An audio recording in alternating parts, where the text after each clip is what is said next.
ইতিহাস ঐতিহ্য নিয়ে ঘেরা আমাদের এই বাংলাদেশ, তেমনি এক স্থান বালিয়াটি জমিদার বাড়ি, যার অবস্থান মানিকগঞ্জ জেলার সাটুরিয়া উপজেলায়।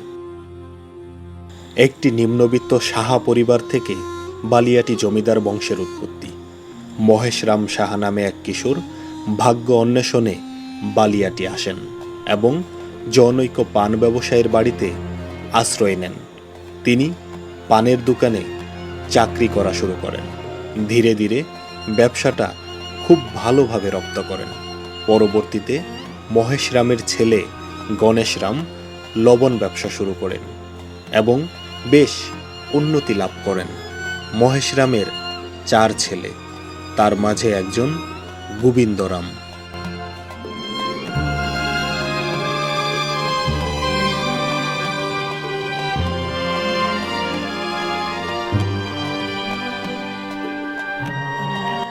ঘাট বাঁধানো এই পুকুরগুলো জমিদার পরিবারের গোসলের জায়গা। ভাবুন তো, একটা সময় ছিল যখন এই জমিদারদের প্রভাব প্রতিপত্তি ছিল। সেই সময়টা এই জায়গায় প্রবেশ করা কতটা কঠিন ছিল সাধারণ মানুষের জন্য বা এই বাড়ির অন্য অন্য পেশায় নিয়োজিত যারা ছিল তাদের জন্য। কিন্তু কালের বিবর্তনে কিছুই আর অবশিষ্ট নেই।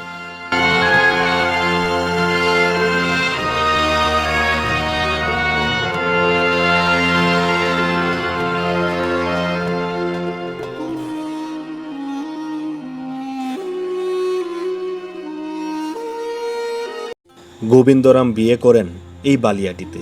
তার ঘরে জন্ম নেয় 4 ছেলে: আনন্দরাম, দধিরাম, পণ্ডিতরাম এবং গোপালরাম। এই 4 ভাইয়ের আলাদা আলাদা ব্যবসা ছিল।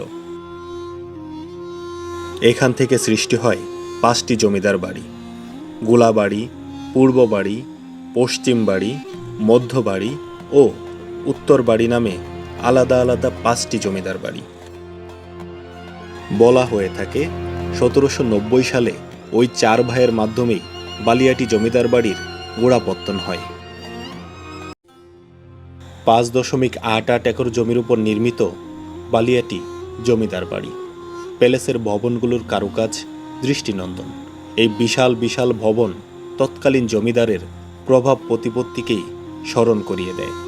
কত শত প্রাকৃতিক দুর্যোগ মোকাবেলা করে এখনও টিকে আছে প্রাসাদগুলো।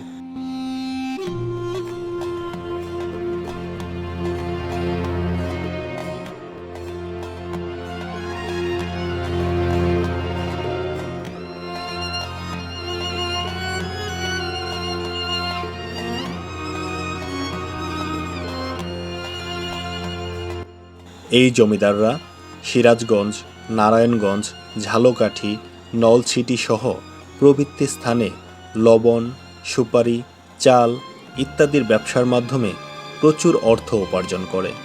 ব্যবসা বড় হওয়ার পাশাপাশি তাদের জমির পরিমাণও বাড়তে থাকে, মজবুত হতে থাকে জমিদারদের বাহু। এই বাড়ির জমিদার কিশোরীলাল চৌধুরী 1884 সালে ঢাকার বিখ্যাত জগন্নাথ কলেজ প্রতিষ্ঠা করেন, যা বর্তমানে জগন্নাথ বিশ্ববিদ্যালয়। এছাড়া বালিয়াটির জমিদাররা বিভিন্ন শিক্ষা প্রতিষ্ঠান, হাসপাতাল এবং সামাজিক অবকাঠামো নির্মাণ করেন। জমিদারদের দ্বারা প্রতিষ্ঠিত ধামরায়ের রথ, ঢাকার KL jubilee school, Baliati Ishwarchandra উচ্চ বিদ্যালয় সহ আরও বিভিন্ন প্রতিষ্ঠান।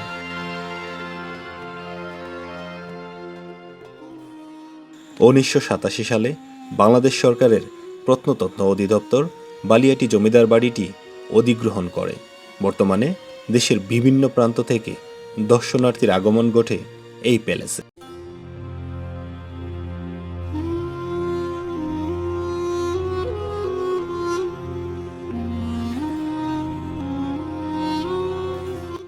রাজধানী ঢাকা থেকে দূরত্ব কম হওয়ার কারণে বালিয়াটি জমিদার বাড়ি দর্শনার্থীদের কাছে খুব পছন্দের একটি জায়গা। কোনো ছুটির দিনে আপনার প্রিয়জন, আপনার পরিবার নিয়ে আপনিও ঘুরে আসতে পারেন বালিয়াটি জমিদার বাড়ি থেকে। আশা করি সেই সময়টা আপনার স্মরণীয় হয়ে থাকবে। আপনিও হয়ে থাকবেন ইতিহাসের সাক্ষী। প্রিয় বন্ধুরা, দেখা হবে নতুন কোনো জায়গায়, নতুন কোনো পরিবেশে, নতুন কোনো ইতিহাস নির্ভর জায়গায়। সে পর্যন্ত সকলে ভালো থাকবেন, সুস্থ থাকবেন। আল্লাহ হাফেজ।